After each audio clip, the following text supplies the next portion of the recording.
Bom dia, gente. Leonardo que fala. Vamos continuar no conteúdo de ICMS, mas agora falando especificamente, talvez, da maior dificuldade que existe na área tributária, em todos os tempos, que é o ICMS por substituição tributária. Tá?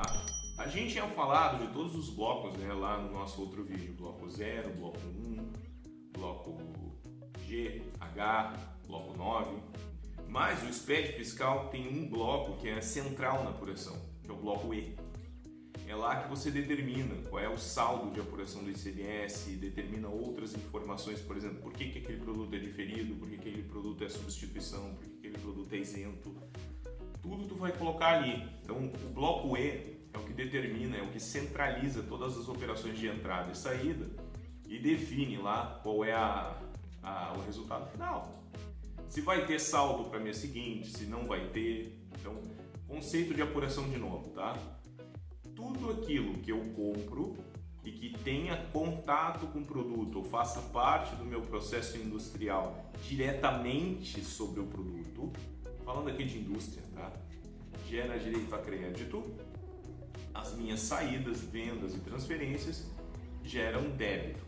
Débito menos crédito, total de saldo a pagar, tá bom? Ah, mas eu tenho mais crédito do que débito. Aquele mês eu comprei muito, fiz estoque e tal. Você fica com saldo para aproveitar em meses seguintes, tá? Você não precisa estornar o crédito, tá bom? Vamos falar de alguns termos, vamos fazer algumas terminologias de ICMS aqui hoje para a gente fixar os conteúdos e não esquecer mais, tá bom? O que é um produto sujeito a diferimento? Significa dizer que naquela etapa o imposto não vai ser pago, vai ser pago para frente. Existe diferimento parcial, que é quando uma parte do imposto fica para uma etapa seguinte. Tá? O que é uma operação isenta?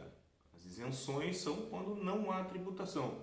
Pode acontecer de ser uma isenção por produto, o produto em si ele é todo isento, ou uma etapa do processo, nas saídas de distribuidores para o varejo, não sei o que, também, tá bom?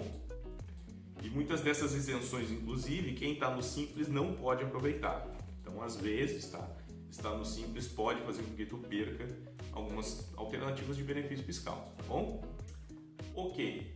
O que é uma operação com base de cálculo reduzida? Isso aqui tem redução de base da cesta básica, por exemplo, tá? É quando uma parte da tributação não está sendo feita, uma parte da tributação está sendo isenta. É o que a gente chama de isenção parcial, tá? É um dos benefícios fiscais mais comuns. Acontece com a cesta básica, acontece com a carne, acontece com materiais de construção, muitos deles, principalmente os mais básicos, né? Telha, comieira, tijolo, tudo isso tem base reduzida. Os carros usados, as mercadorias usadas, meu Deus, são mais de 100 e poucas alternativas de base reduzida, por exemplo, dentro do regulamento ICMS do Rio Grande do Sul, tá? Os outros estados também têm uma boa gama de redução de base e isso gera uma cacetada de questões de apuração, tá bom? O que é um crédito presumido? Só para a gente entender esse termo. O crédito presumido nada mais é do que créditos que são dados pelo Estado sem base legal, sem base factível. Eles têm, não é base legal a questão, é como se fosse assim, existe uma base legal, mas ele não tem necessariamente um vínculo direto com uma compra ou com uma venda. Acontece muito quando, por exemplo, o Estado quer promover um determinado setor para dar incentivo para ele, ou aquele setor não tem muitos créditos de ICMS, então dá um incentivo para aquele setor. Vai dizer assim, por exemplo, nas saídas interestaduais da indústria moveleira, concede-se crédito presumido de 1%, 2%. Então, tu vende 100 mil, recebe 2 mil para diminuir da tua apuração, tá? Existem várias hipóteses de crédito presumido e todas elas geram também várias questões de impacto em outros impostos e outras questões de apuração, tá bom? Isso é muito importante vocês frisarem, tá? Beleza, então a gente já está aqui mais ou menos familiarizado com isso. Como é que a gente emite uma nota fiscal, gente? Vamos falar um pouquinho disso também. A nota fiscal hoje, na sua grande maioria, são notas eletrônicas, né? Tanto as notas eletrônicas entre empresas vamos dizer assim, entre empresas, que são do modelo 55, que é o modelo mais antigo, quanto as de modelo 65, que são mais recentes, né? São as notas fiscais ao consumidor final, tá? Alguns estados, como São Paulo e Santa Catarina, não optaram por esse modelo, tentaram outros modelos de cupom. Eu não vou entrar nisso, mas a nota fiscal tem várias informações que são importantes nela. Por exemplo, o Código Fiscal de Operações, o CFOP, ele é um código de 4 dígitos, onde tu tem o primeiro dígito dele dá a noção de origem. Por exemplo, se eu estou falando de uma operação dentro do estado, a nota sempre vai ter um CFOP 5 alguma coisa. Se for uma operação para outro estado, 6 alguma coisa. Se for uma operação para o exterior, uma saída para o exterior, 7 alguma coisa, falando de saídas, tá? E esse alguma coisa vai determinar o que é, se é uma venda de um produto industrializado, se é uma transferência, se nós estamos falando de operações com bens do ativo imobilizado, ou com combustíveis e lubrificantes, ou se são notas especiais que a gente chama, que são as notas de ressarcimento, de crédito do imobilizado. Tudo isso vai estar no CFOP das notas, tá? Essa informação é muito importante. Quando tu olha uma nota, deixa eu ver o CFOP, é muito comum.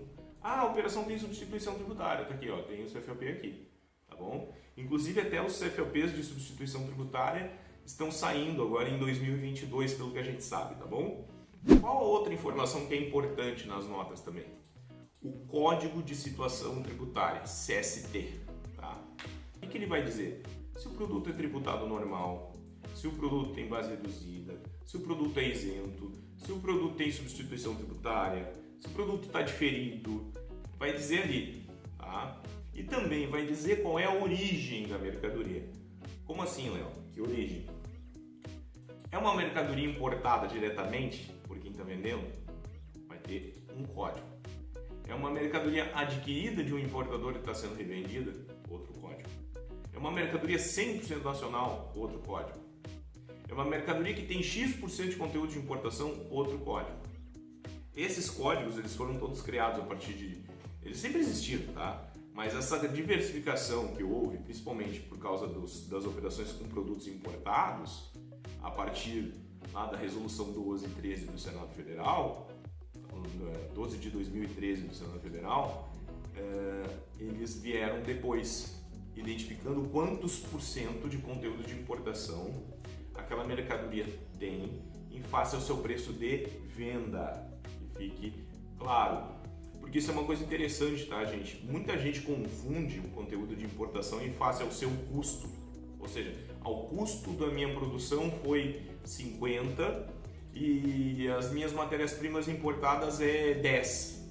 Então eu tenho 20% de conteúdo de importação. Não, você não tem. Por quanto você vendeu o produto? Eu vendi por 100. Bom, então você tem 10% de conteúdo de importação, porque nós estamos falando em face ao preço de venda, tá? Só na nota fiscal tu já tem todo um diagnóstico da tributação daquela empresa, daquele produto, daquela operação e de como aquilo está acontecendo. E por isso que assim, o pessoal diz às vezes para mim, eu tenho aqui um sisteminha, Léo, que dá a tributação de todos os produtos pela NCM, pela classificação fiscal. Isso funciona? Não. Isso não é bom, gente. Vai te dar boas noções, vai te abarcar daqui a pouco 60%, 70% das operações, mas a nossa tributação é cheia de exceções. E esse é o grande problema. Tá bom, a NCM 1006 4010, sei lá, é arroz em casca, por exemplo, tá?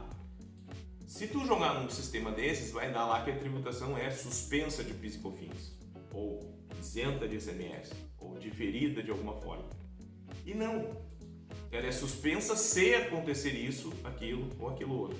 Ela é diferida de ICMS se acontecer isso, isso e aquilo outro. Então fica relativo, né? E vale para todas as situações de operação, tá? Então assim, vai te dar boas noções, esses sisteminhas, vai te dar tudo isso, mas o importante é, gente, não existe solução pronta na área tributária, tá? O que existe é muito trabalho, muito estudo. Você às vezes tem um contrato com uma empresa de consultoria tributária, principalmente se a tua empresa é muito grande, ou ela tem operações com produtos que são mais complexos. E aqui eu posso te citar farmacêutico, cosmético, autopeça, todos esses setores, combustível e lubrificante, todos esses setores eles são altamente complexos de tributação, tá? E eles demandam, eles necessitam às vezes de um acompanhamento de consultoria tributária mais direto, mais ativo, mais intransigente, tá, gente? Então, assim, todos esses conceitos eles formam uma determinada informação que você tem que prestar para o fisco. Hoje, como nós estamos falando de nota eletrônica, cada vez mais rápido, mais plug and play essas informações estão chegando para o fisco. Então, a gente tem que investir sim na prevenção, na inteligência fiscal, nas ferramentas eletrônicas e em boas consultorias. Uma coisa não exclui a outra, tá? Então, toda essa conceituação que a gente está fazendo aqui, ela é muito importante, tá? Porque nós vamos ver depois, em alguns tópicos, algumas questões assim, alternativas de planejamento tributário. Ah não, esse produto aqui tem um benefício para e-commerce, eu vou levar para outro estado. Ah não, isso aqui tem base reduzida no Rio Grande do Sul, a gente vai vender ele aqui. Não, isso aqui é melhor se a gente importar diretamente e assim por diante. Mas ninguém chega nessas conclusões se não trabalhar a base. Então, como esse conteúdo ele é feito excessivamente ou principalmente para o empresário, para o leigo, para o cara que está começando na área de consultoria, está começando no departamento fiscal, é muito importante, é crucial que a gente comece trabalhando a base, tá? Como é que a gente trabalha a base? Falando dos conceitos que a gente falou, falando do SPED, falando de nota eletrônica, de CFLP, de código de situação. Inclusive, a gente está montando um curso, tá, de analista fiscal que vai ser vendido lá no Paraná, a gente vai trazer depois aqui para o Rio Grande do Sul também, tá?